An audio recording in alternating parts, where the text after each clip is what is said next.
Welcome back to It's About Time, where we break down shows it's about time we watched. Today we have Steven Universe Season 1, Episode 2, Light Canon. The episode starts off pretty mundane. Steven and Amethyst are going to Beach City walk fries, asking Fry Guy Simon for the bits. Give him the bits! The bits! The bits! The bits! The bits! The bits! Okay. It's interesting that both episodes 1 and 2 start with Steven doing something extremely mundane. Episode 1 going to a donut shop, and episode 2 visiting the Fry Guy. And it is now confirmed Beach City has a boardwalk, while seeing another townsperson in Simon, aka the Fry Guy. Steven and Amethyst exchange with Simon not only shows us the rapport between Amethyst and Steven, but it also gives us an insight on how mature Amethyst actually is.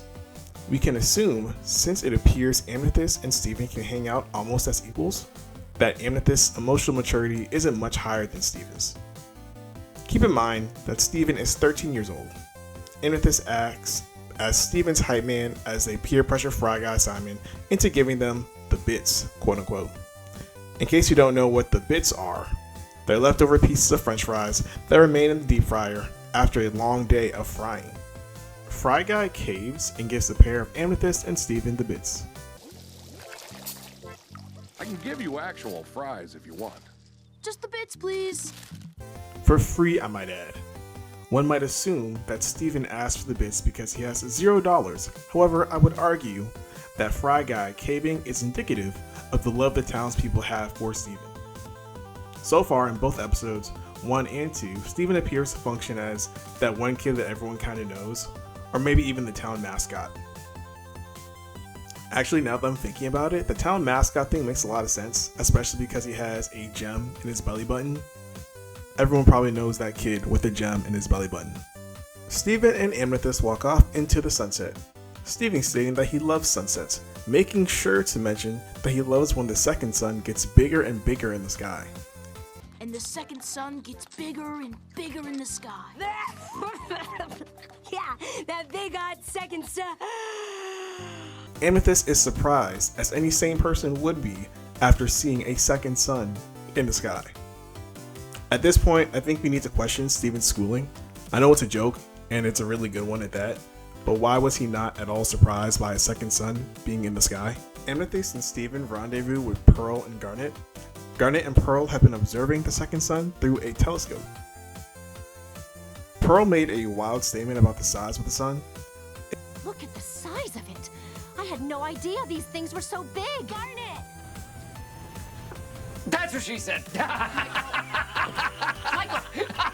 Michael, please. Pearl states that her and Garnet had been attempting to protect humanity before asking where Steven and Amethyst were and getting visibly annoyed at their reply. This scene very quickly establishes that Pearl is the responsible one of the group. I need to give the writers and creators of Steven Universe props again. We're 2 minutes into the show, and they've already given me enough information to know the types of characters Steven and the majority of the gems are. That's extremely impressive, especially considering they're operating with a 10-minute episode limit. And another thing I forgot to mention, the show at this point is still very much episodic, which means every episode needs to find a way to show me who these characters are and what roles they fill. And so far, in the 2 episodes I've seen, they've done an amazing job doing just that. Pearl explains to Steven that the second sun in the sky is a red eye. Steven mistaking red eye for pink eye. Whoa! It's a giant eyeball! Awesome! Not a... Pearl states that the red eye is on track to crash into Beach City and destroy everything. To be clear, the red eye appears to be some kind of metal orb. However, I noticed that it isn't disclosed how Pearl and the gems know what a red eye is. We can assume it's something they've seen before, however us as the audience are not informed as to where or when they last saw a red eye. Garnet states that the only thing powerful enough to destroy the red eye is the laser light cannon that belonged to Rose Quartz. This is the first mention of Rose Quartz. I wonder if she's important. Amethyst groans, exclaiming that dealing with red eye would be a lot easier if Rose was here. My mom? If Rose were here, this would be so easy. I know, but she's not. and the cannon is missing. So far, we know that Rose is Steven's mother, and that her presence made protecting humanity significantly easier. Being that she also had the most powerful weapon, I can only assume that she was the leader of the group, or at least occupied the Superman/One Punch Man when I arrived the day it saved role. Steven mentions that his dad, Greg, might know where the cannon is. However, the gem's response is a mute one. Greg is nice, Stephen, but I doubt Rose would entrust someone like him with such a powerful weapon. Your dad is kind of a mess, Steven. They do not seem even remotely optimistic that Greg will have any idea where the cannon is. Amethyst bluntly referring to Greg as a mess. Garnet tells Steven that the gems can handle Red Eye on their own, as she hurls Amethyst at the metal sphere. Amethyst ricochets off the sphere into the ocean, leaving the Red Eye unscathed. I'm sure the power scalers had a field day with this one. Garnet is apparently strong enough to throw Amethyst 10 plus miles into the air, and Amethyst is durable enough to not die on impact. I'm sorry, but throwing Amethyst at the Red Eye is ridiculous. But it emphasizes just how much the gems dread associating themselves with Greg.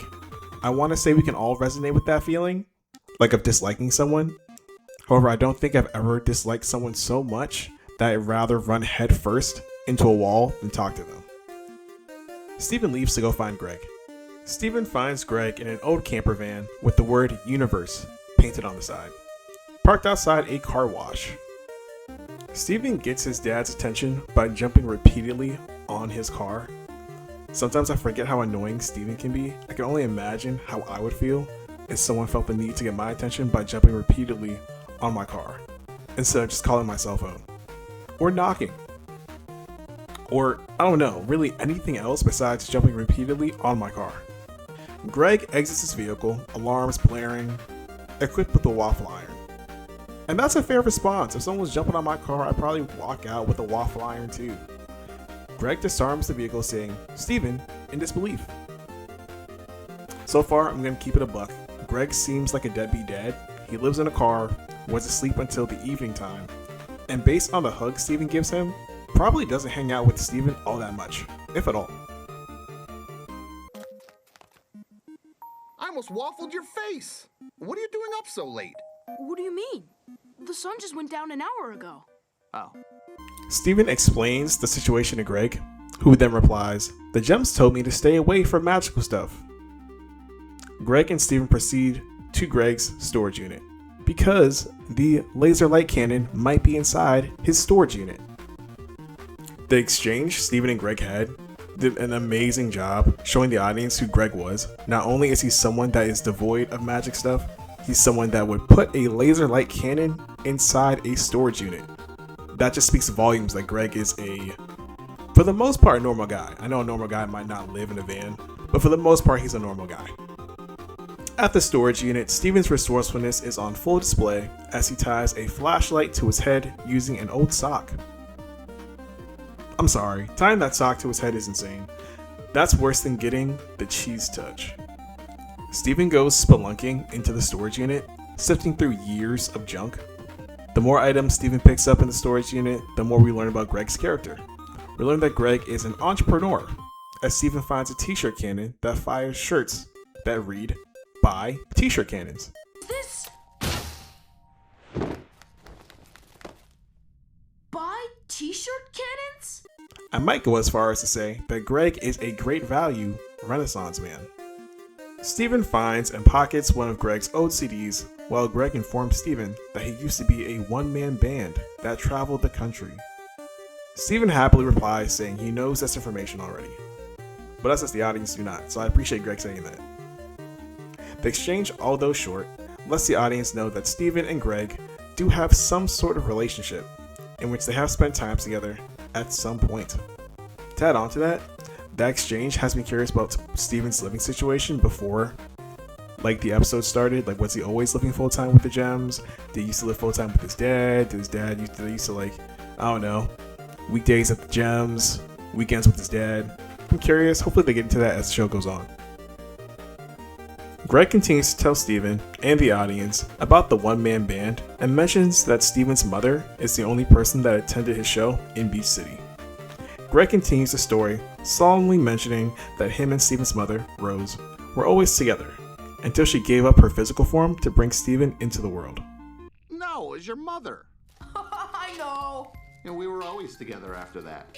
Until she gave up her physical form to bring you into the world. That was a huge piece of lore to just drop, coming from Greg of all people. However, I do have to say that the moment feels especially heartfelt. I want to give the credit to Greg's voice actor for this one.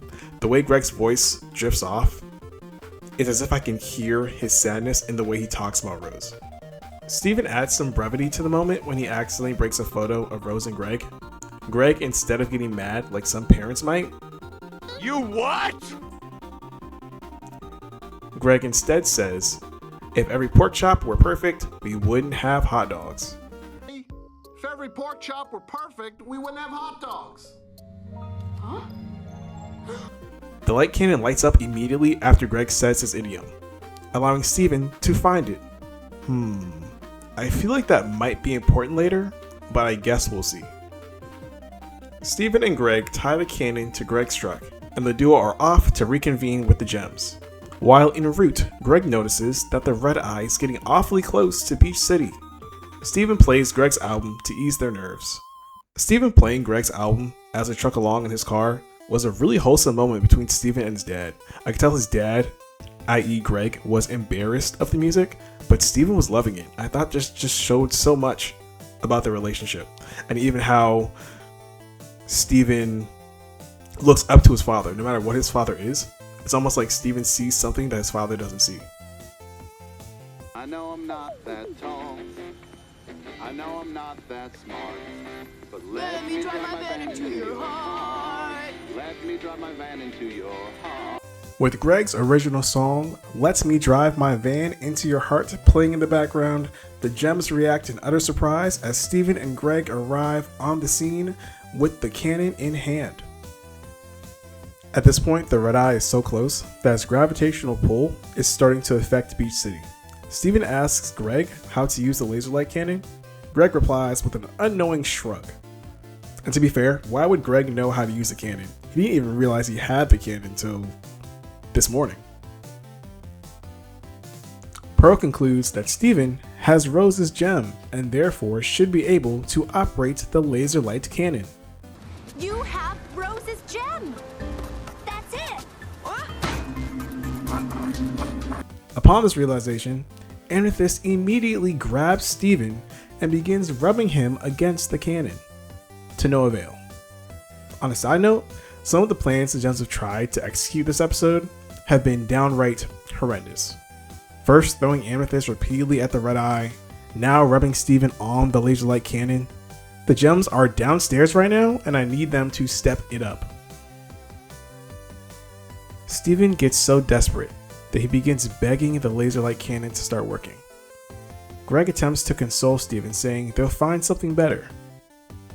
Steven of course believes his father and replies with Greg's favorite idiom: "If every pork chop was perfect, we wouldn't have hot dogs." If we're perfect, we wouldn't have hot dogs.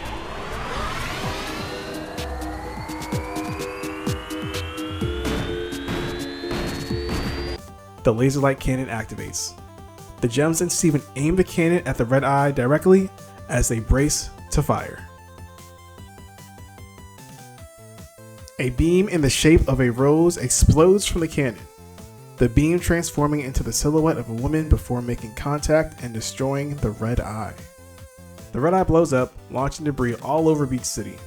The citizens of Beach City thank Steven for protecting most of the city, and the episode ends with Greg trying to unsubmerge his van. All in all, this was another great episode. The gems of lore, pun intended, along with the foreshadowing of Greg's idiom being the password to utilize the laser light cannon, was phenomenal. There's something to be said about the emotional depth of the show as well, or I guess of this particular episode. When you think back to how Greg talks about himself in correlation to Rose, referring to himself as just a man in a van, and consistently talking about how he wasn't good enough for her, the payoff the audience gets when the password to utilizing the canon is Greg's idiom, really showed how Rose truly felt about Greg. The writers in one scene were able to show the audience that Rose not only loved Greg, but adored him. I give this episode an 8.5 out of 10.